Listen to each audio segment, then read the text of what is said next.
O que segue é o discurso que fiz no Conselho de Segurança da ONU em Nova York. Eu deveria estar lá pessoalmente, mas meu voo foi cancelado e não havia voos de substituição que me levassem a tempo.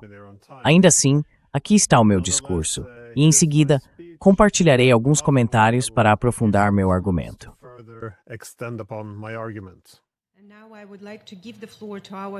E agora eu gostaria de passar a palavra ao nosso primeiro expositor.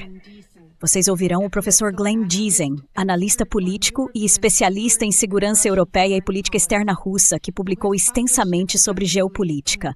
Hoje ele discutirá como o conflito na Ucrânia se desenrola não apenas na linha de frente, mas também no espaço informacional, examinando como as narrativas da mídia moldam a percepção pública e influenciam os riscos de escalada.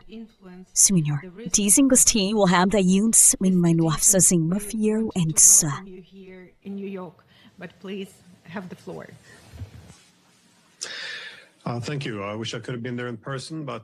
Obrigado. Gostaria de ter podido estar presente pessoalmente, mas agradeço pelo convite. É um grande privilégio falar aqui hoje.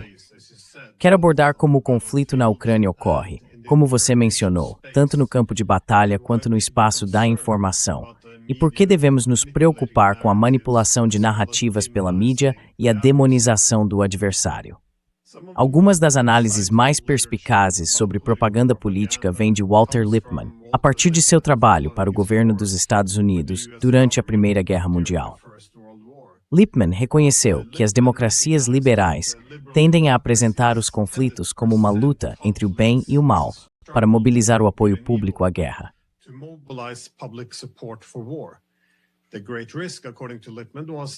O grande risco, segundo Lippmann, era que uma vez que o público acreditasse que o adversário era o mal absoluto, tanto o público quanto os políticos rejeitariam qualquer paz viável.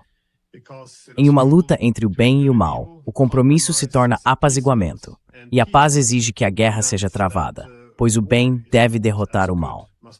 Isso é profundamente problemático, porque o ponto de partida na segurança internacional é o reconhecimento da competição por segurança. Os esforços de um país para aumentar sua própria segurança podem diminuir a segurança de outros. O primeiro passo em direção a uma paz comum é, portanto, colocar-se no lugar do oponente e reconhecer essas preocupações mútuas de segurança. No entanto, em uma luta entre o bem e o mal, até mesmo tentar compreender o oponente se torna um ato de traição.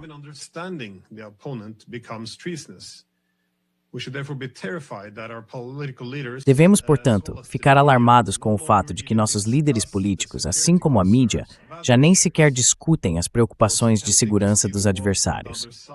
Aqueles que tentam ver o mundo pelo outro lado são simplesmente denunciados como putinistas, abraçadores de pandas ou apologistas dos ayatolás.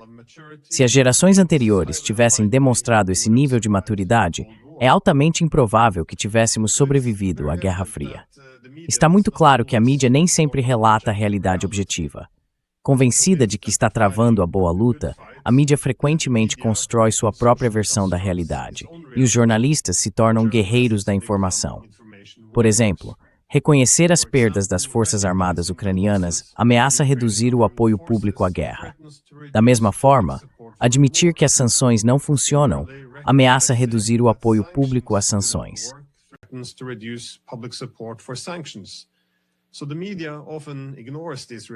Assim, a mídia frequentemente ignora essas realidades e, em vez disso, permanece fiel às narrativas para garantir que o público continue comprometido com o conflito.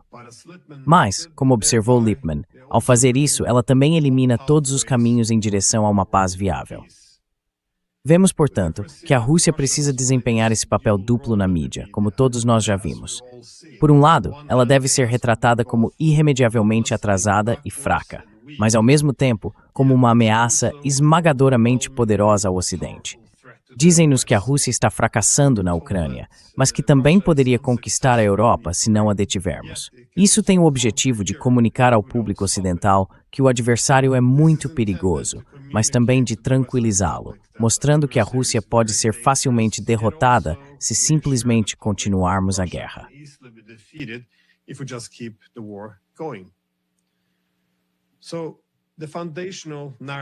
A narrativa fundamental na mídia, durante este conflito, tem sido a chamada invasão não provocada pela Rússia.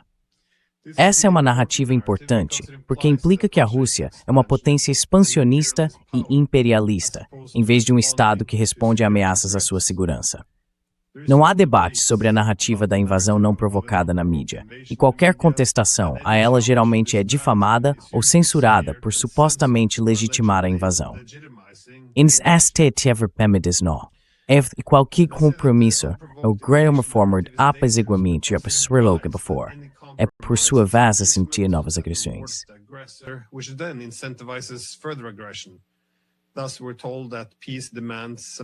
Assim, dizem-nos que a paz exige o fornecimento de armas para aumentar os custos. Como em qualquer outro conflito após a Guerra Fria, a mídia descreve os oponentes como mais uma reencarnação de Hitler, lembrando ao público que guerra é paz e diplomacia é apaziguamento. Ou, como argumentou o ex-secretário-geral da OTAN, as armas são o caminho para a paz. Mais uma vez, essa é uma narrativa perigosa, porque se esse conflito foi provocado, então estamos escalando e nos envolvendo diretamente em uma guerra contra a maior potência nuclear do mundo, que se vê em um conflito existencial.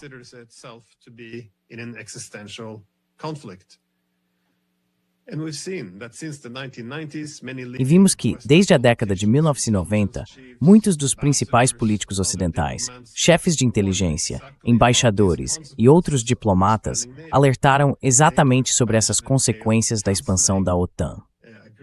A expansão da OTAN significou o cancelamento de acordos de segurança pan-europeus e, em vez disso, a redivisão do continente, reiniciando a lógica da Guerra Fria e, em seguida, disputando na vizinhança comum, onde traçar as novas linhas divisórias. Ninguém menos que George Kennan afirmou, em uma entrevista em 1998, que a expansão da OTAN iniciaria uma nova Guerra Fria.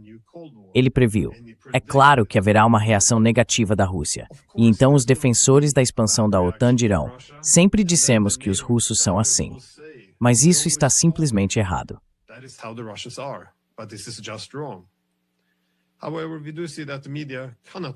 No entanto, podemos ver que a mídia não consegue reconhecer o óbvio, que a expansão da OTAN provocou esse conflito, porque admitir isso significaria correr o risco de legitimar as ações militares da Rússia. Ainda assim, os países da OTAN cruzaram a linha vermelha definitiva ao puxar a Ucrânia para a órbita da aliança e transformá-la em um estado de linha de frente contra a Rússia.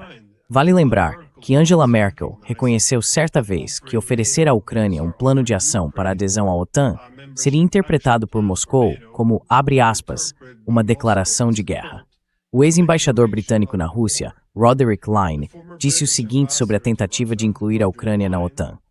Abre aspas, foi uma estupidez em todos os níveis naquela época. Se você quer começar uma guerra com a Rússia, esse é o melhor jeito de fazê-lo.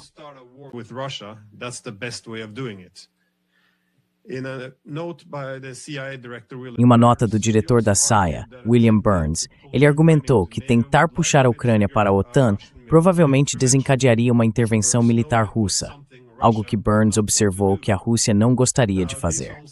Agora, tudo isso parece uma excelente definição da palavra provocado, mas não podemos usar essa palavra. E em fevereiro de 2014, os países da OTAN, ainda assim, apoiaram um golpe para trazer a Ucrânia para a órbita da aliança.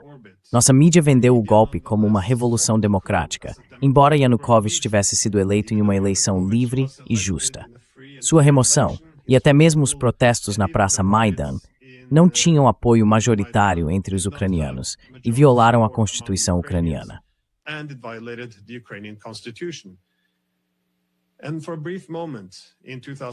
E por um breve momento em 2014, a mídia ocidental noticiou que as novas autoridades em Kiev estavam atacando Donbas, matando civis que rejeitavam a legitimidade do golpe. A CNN chegou a questionar se o povo de Donbas algum dia permitiria novamente que Kiev os governasse. No entanto, logo depois, impôs-se uma total conformidade midiática, e a resistência em Donbas passou a ser retratada apenas como uma operação russa destinada a se opor à democratização da Ucrânia. Mais tarde, soubemos que no primeiro dia após o golpe, as agências de inteligência dos Estados Unidos e do Reino Unido formaram uma parceria com o novo chefe de inteligência em Kiev para reconstruir os serviços de inteligência da Ucrânia do zero como um instrumento contra a Rússia. Proclamado Mitefrenio, Shankux e Macro estavam administrando a Ucrânia após o golpe.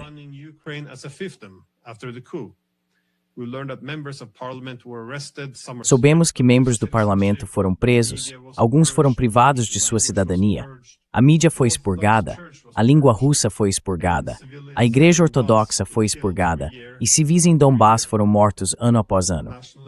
ONGs nacionalistas e financiadas pelo Ocidente minaram o Acordo de Paz de Minsk II e estabeleceram linhas vermelhas claras para que Zelensky não implementasse o mandato de paz que havia conquistado em 2019.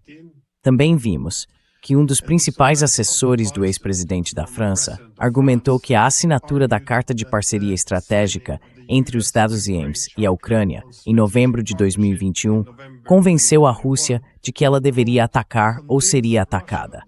Acho que é seguro dizer que, se a Rússia ou a China tivessem feito qualquer uma dessas coisas, digamos no México, certamente teríamos definido isso como provocativo.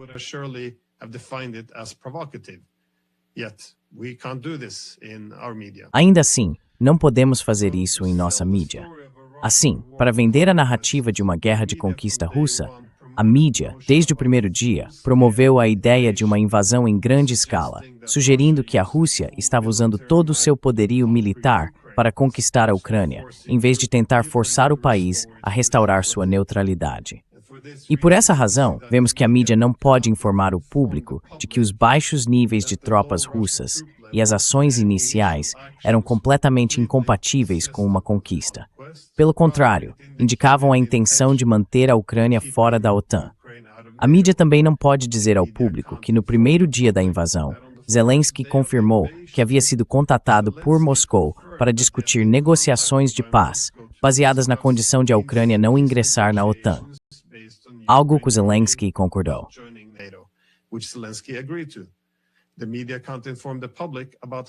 A mídia não pode informar o público que o próprio Zelensky disse em março de 2022, e cito, "Há aqueles no Ocidente que não se importam com uma guerra longa, porque isso significaria esgotar a Rússia, mesmo que isso implique a ruína da Ucrânia e custe vidas ucranianas." A mídia também não pode informar o público sobre o sabotamento das negociações de paz de Istambul, após as quais o ministro das Relações Exteriores da Turquia concluiu, e cito, "Tive a impressão de que há, entre os Estados-membros da OTAN, aqueles que querem que a guerra continue e a Rússia enfraqueça. Eles não se importam muito com a situação na Ucrânia."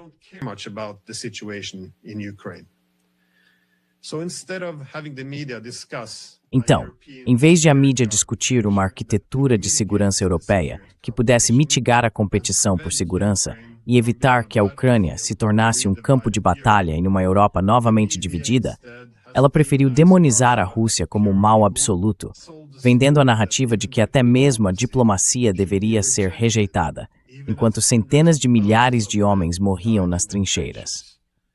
A mídia impulsionou a narrativa de uma Ucrânia vitoriosa, de esforços russos para restaurar a União Soviética, minimizou as perdas do exército ucraniano e ignorou as políticas de desrussificação e o recrutamento forçado e brutal de homens ucranianos.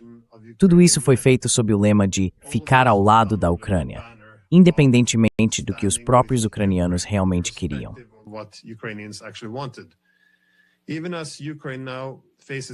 Mesmo enquanto a Ucrânia enfrenta agora um desastre e podemos acabar em uma guerra direta com a Rússia, não há disposição para reconhecer que a Rússia tenha quaisquer preocupações legítimas de segurança. Em vez disso, tudo acontece em um vácuo, e a mídia continua comprometida com a narrativa de um inimigo russo maligno. A conclusão lógica, portanto, é uma escalada ainda maior, em vez de explorar caminhos em direção a uma paz viável.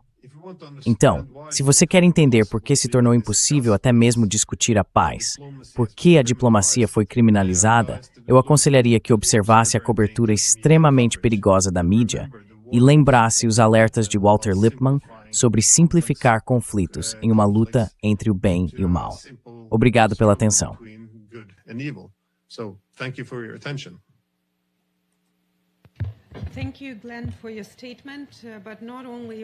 Obrigado, Glenn, pela sua declaração, não apenas por participar desta discussão, mas também pelo seu trabalho científico e público.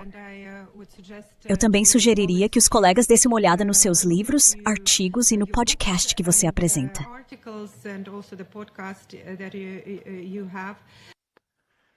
Let me add some further comments, which there was no time to make. Permitam-me acrescentar alguns comentários para os quais não houve tempo durante meu discurso. Resolver conflitos e guerras pode ser extremamente difícil, porque a natureza humana e as condições para a resolução de conflitos muitas vezes entram em choque.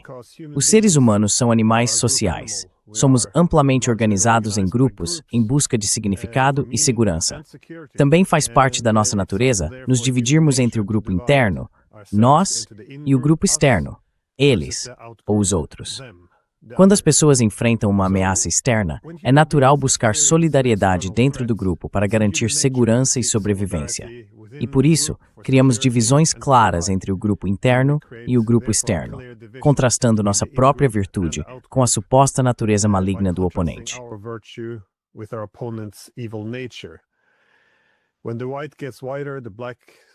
Quando o branco fica mais branco e o preto fica mais preto, a área cinzenta desaparece. É isso que impede os indivíduos de se desviarem demais do grupo. Essencialmente, as pessoas se conformam com seu próprio grupo e nem sequer discutem as preocupações ou interesses do grupo externo, já que isso poderia ser visto como demonstração de simpatia pelo adversário. Esse instinto da natureza humana pode ser ainda mais explorado pela propaganda política, que em grande parte se organiza em torno do desenvolvimento de estereótipos para o grupo interno, em oposição ao grupo externo.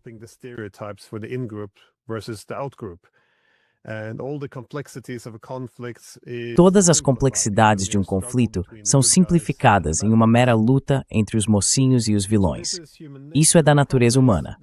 O problema é que essa forma de enquadrar a situação impede a resolução do conflito. Como eu disse em meu discurso, o ponto de partida na segurança internacional é reduzir a competição por segurança. E para fazer isso, precisamos reconhecer as preocupações de segurança do oponente. Especialmente quando se está lutando contra uma potência nuclear, que se vê diante de uma ameaça existencial e travando uma guerra pela sobrevivência. Um estudo de caso fundamental é a Primeira Guerra Mundial, quando o governo dos Estados Unidos retratou a Alemanha como um mal absoluto para mobilizar um público relutante para a guerra.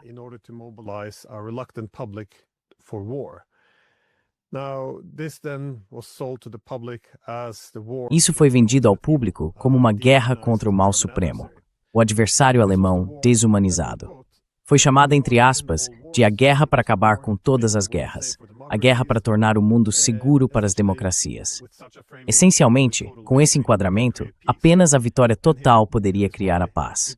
E é por isso que pessoas como Walter Lippmann passaram de, em grande parte, apoiadores da propaganda a críticos. Porque isso levou a ignorar possíveis soluções diplomáticas para encerrar a guerra, o que Lippmann chamou de paz viável. Mesmo depois de a Alemanha ter sido derrotada, vimos que isso impediu uma paz duradoura.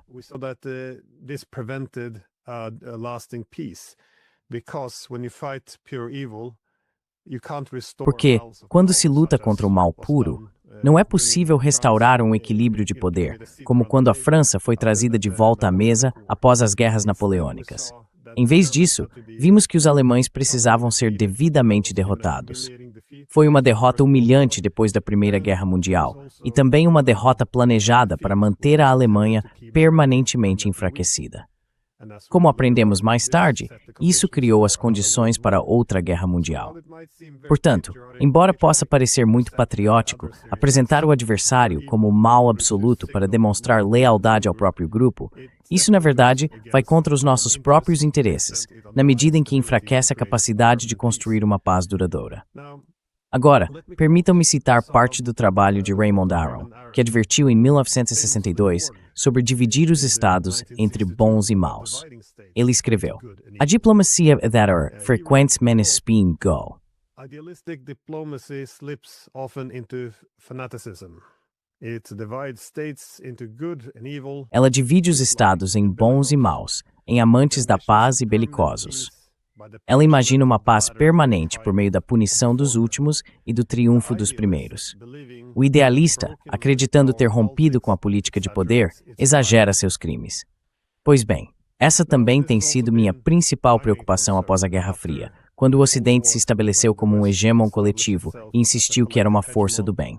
Todos os conflitos passaram então a ser enquadrados como democracias liberais versus autoritários, o que basicamente equivale a mocinhos versus vilões. De fato, depois que fiz meu discurso no Conselho de Segurança da ONU, alguns comentários críticos, como era de se esperar, vieram das delegações europeias. E, em resumo, isso foi essencialmente interpretado como eu arranjando desculpas para a Rússia. O Ocidente não é o problema, e a decisão de ir à guerra foi tomada unicamente pela Rússia.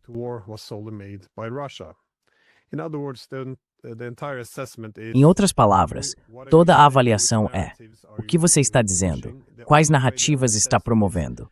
A única forma de avaliação é perguntando: você está nos legitimando ou a eles? Mas o meu ponto é que isso não se trata de tomar um lado ou o outro. Trata-se da incapacidade de sequer discutir as preocupações de segurança dos nossos oponentes. Levar essas preocupações em conta é necessário para prever suas reações e calibrar nossa política externa de forma adequada, a fim de maximizar nossa própria segurança. Tem sido muito difícil convencer alguém de que as políticas que promovemos realmente aumentaram nossa segurança ou trouxeram algum benefício para a Ucrânia. Há também essa suposição de que o Ocidente não faz propaganda, porque o Ocidente é formado por democracias liberais. E propaganda é algo que estados autoritários fazem. Propaganda is what authoritarian states do. Now, this is amazing. Agora, isso é uma demonstração impressionante da própria propaganda, porque a propaganda costumava ser considerada uma parte normal da diplomacia. As pessoas até se referiam a si mesmas como propagandistas, e só se tornou uma palavra pejorativa depois que os alemães a usaram na década de 1930. Edward Bernays, que é considerado o principal autor da literatura inicial sobre propaganda política, basicamente ajudou a rebatizá-la como relações públicas. Porque o que nossos adversários fazem é chamado de propaganda, enquanto o que nós fazemos é chamado de relações públicas. E isso, em grande medida, é o que a propaganda também faz. Ela muda a linguagem para convencer o público, em vez de depender de argumentos racionais.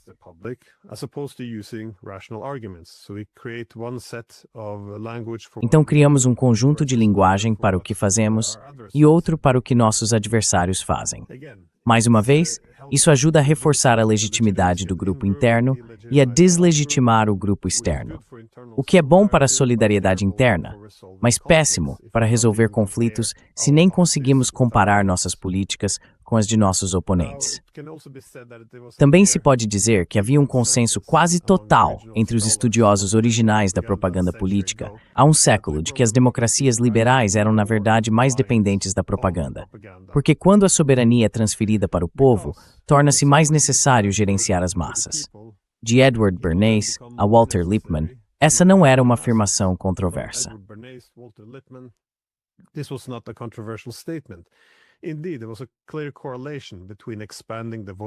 De fato, havia uma correlação clara entre a ampliação dos direitos de voto e a necessidade de simplificar o discurso político, de apresentar a complexidade da política como uma luta simples entre o bem e o mal.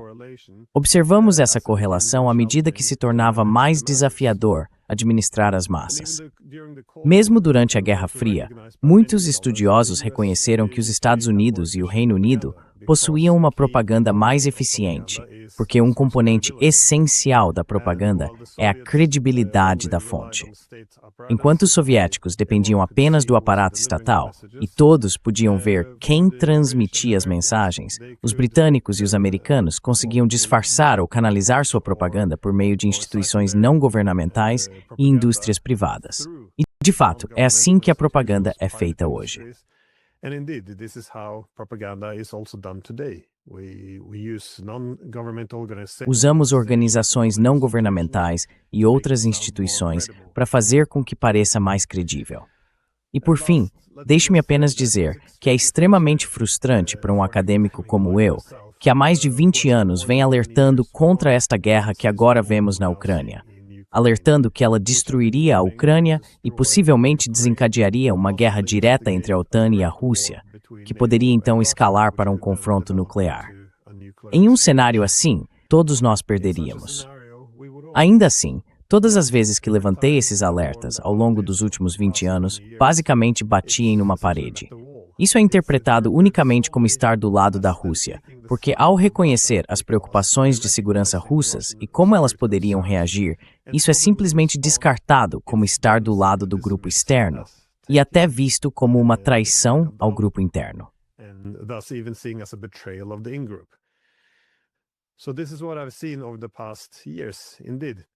Então, é isso que tenho observado ao longo dos últimos anos, de fato. Os alertas sobre a expansão da OTAN, minando a arquitetura de segurança pan-europeia, foram descartados como sendo pró-Rússia. Os avisos de que o apoio à Revolução Laranja em 2004 levaria apenas a um conflito com a Rússia e a guerra também foram denunciados como pró-Rússia.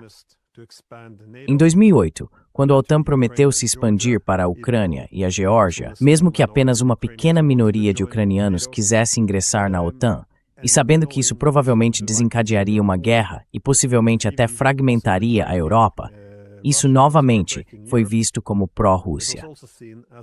Em 2014, quando os países da OTAN apoiaram o golpe para transformar a Ucrânia em uma linha de frente contra a Rússia, o desastre já era evidente.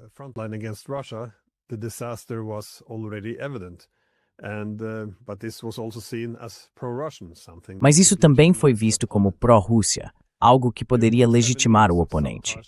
Durante os 7 anos de sabotagem do Acordo de Minsk, isso também foi rotulado como pró-Rússia, porque se você apoia o seu próprio país, então deve sempre culpar a Rússia, mesmo que a consequência seja a guerra.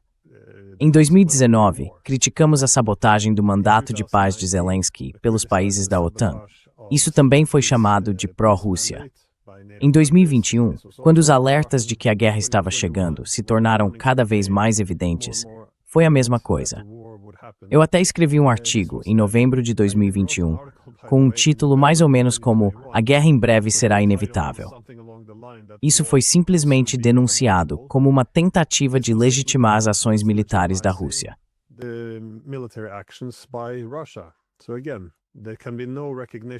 Então, novamente, não pode haver reconhecimento do oponente, porque isso é considerado apoio. Em 2022, muitos países ocidentais foram criticados por sabotarem as negociações de Istambul. Isso também foi visto como pró-Rússia e anti-Ucrânia, embora tenha resultado, de forma previsível, na destruição da Ucrânia, algo que o próprio Zelensky havia alertado. Nos últimos 4 anos, vi mentira após mentira sendo usada para criar as condições de uma guerra longa, enquanto centenas de milhares de ucranianos foram sacrificados em uma guerra que não podia ser vencida, tudo sob o lema de ficar ao lado da Ucrânia. Ouvi líderes argumentarem que as armas são o caminho para a paz, enquanto criminalizavam a diplomacia. Não há como explicar isso como sendo do nosso interesse, ou mesmo do interesse dos ucranianos.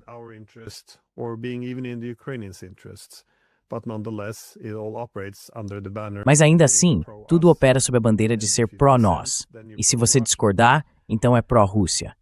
Para que foi tudo isso? De forma totalmente previsível, a Ucrânia está sendo destruída, com consequências humanitárias horríveis. No enquadramento estratégico mais amplo, vemos que as relações com a Rússia estão destruídas por décadas, justamente neste momento crítico em que o mundo está se tornando multipolar. Teria sido, sem dúvida, do nosso interesse manter a Rússia do nosso lado. Agora vemos a Europa em declínio sistêmico, com problemas econômicos que não podem ser resolvidos sem acabar com a divisão do continente, problemas de segurança e, é claro, fragmentação política, que veremos nos próximos meses.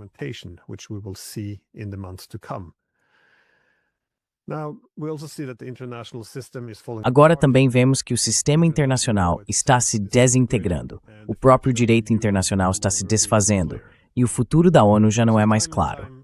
Repetidas vezes, surgiram muitos caminhos possíveis para uma paz viável, Mas todas as vezes, isso é rejeitado, pois Putin é apresentado como Hitler e a Rússia como um adversário maligno com quem não se pode sequer fazer a paz. Tudo remonta ao mesmo problema original: a incapacidade de sequer discutir as preocupações de segurança do oponente. E isso, como mencionei em meu discurso, também se aplica à China, ao Irã ou a qualquer outro país que agora consideremos o vilão. Então, obrigado pela atenção. So thank you for your attention.